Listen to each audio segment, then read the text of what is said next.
together and get into a shape where both sides may at least have some agreement on it?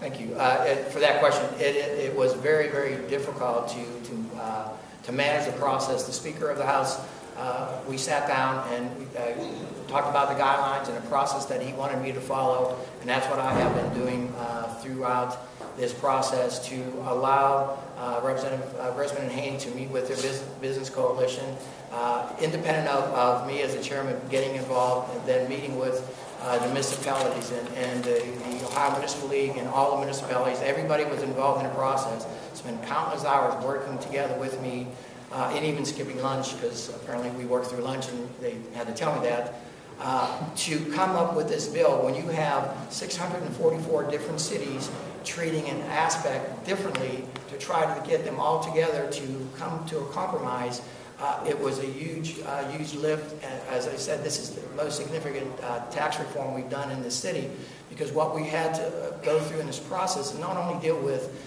the villages that may have 1,500, 1,700, but you got the cities that have hundreds of thousands of residents, but major corporate headquarters.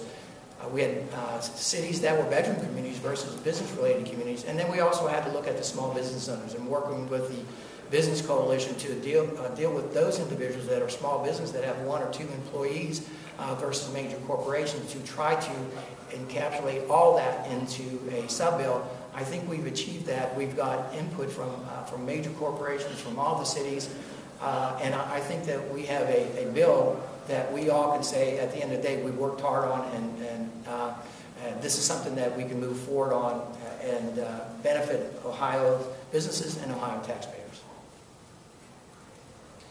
What's going to happen in committee today? Is there testimony?